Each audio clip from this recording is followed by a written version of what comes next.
There are a couple of phenomenons that occur in social situations between men and women that cause them to play games. I want to point out what those are and why they occur and where they come from. Number one is for the man, and number two is for the woman. So, number one, are you ready? For the man, he believes this thing that the Marx Brothers cleverly points out. And they point out that I would never join a club that would have me as a member. What that essentially says is I would never join a club that would have actually accept me as a member. I would never have a friend that would accept me as a friend. I would never work for somebody that would actually hire me. I would never sleep with somebody that would actually sleep with me. This is, of course, a satiric way of pointing out the irony that a lot of men believe that if they don't pretend to be stronger, faster, smarter, richer, better, more powerful than they actually are, then whoever accepts them is not worthwhile or too easy. An employer that would actually hire him if he doesn't have to pretend to be anything else but him, accept him, why would he work for that person? A friend that would actually accept him, a woman that would actually sleep with him, just him, accept him. Well, she's too easy. And the crazy irony is that women know this, by the way. They recognize this, and this is why they also have to pretend. So, this inevitable outcome means that people play games because men are playing games, so women have to play games in return. Man, if you could just be yourself, you could be tremendously inspiring to everybody. You would inspire confidence in them about you. If you don't have to pretend to be someone who's stronger, faster, better, smarter, more powerful than you actually are, you can inspire confidence in other people and not have this fear of being accepted. Seeking the seeking the validation of people whom you don't know, nor like, nor admire is insane. Let me show you what that actually means. Let's say you were painting a painting and you finally finish this painting, you think it's a work of art and it's damn good. And then you seek the validation of somebody else. You look at your pet goldfish and then you say, hey, what do you think of my art? What do you think of my painting?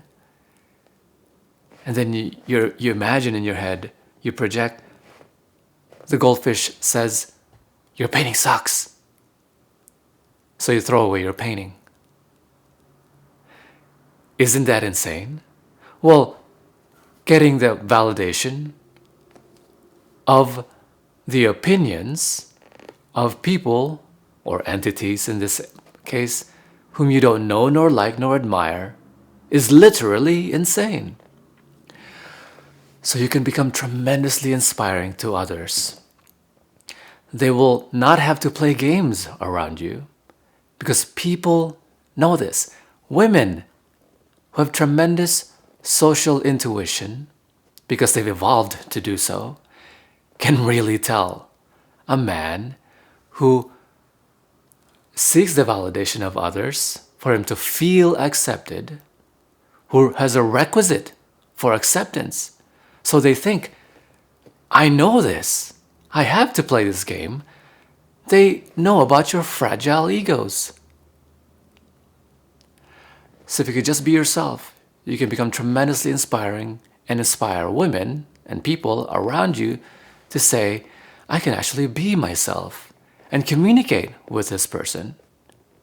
And more importantly, communicate what I actually like, rather than my having to tell them what I think that they imagine they like in the relationship.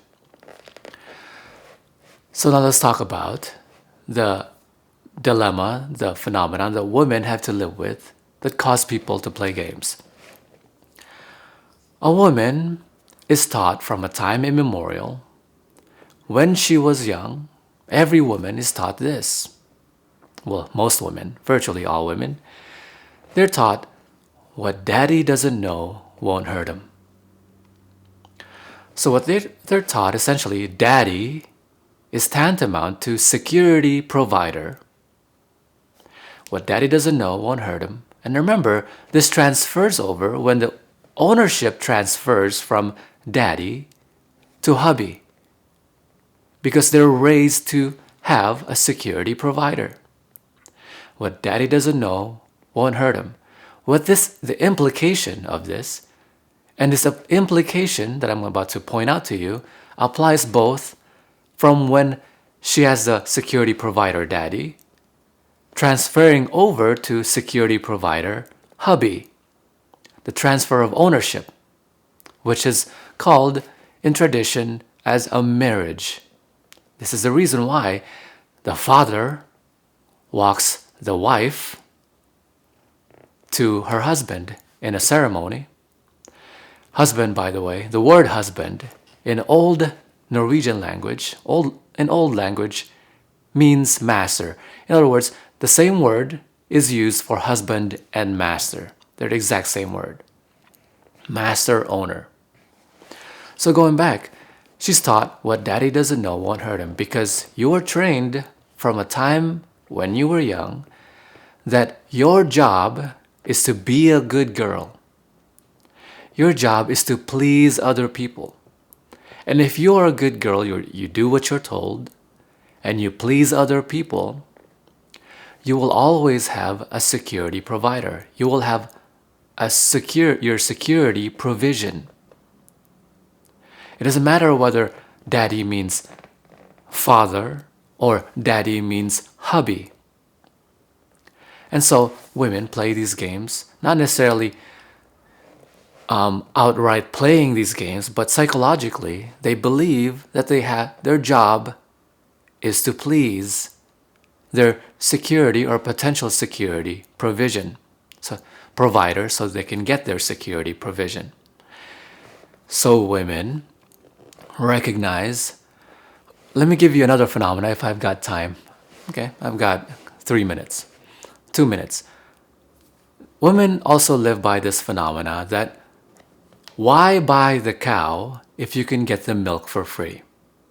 What this essentially says is that her peers will condemn her female peers, women bring women down, her mother, her aunt, her friends, her peers will condemn her if she gives the milk away for free.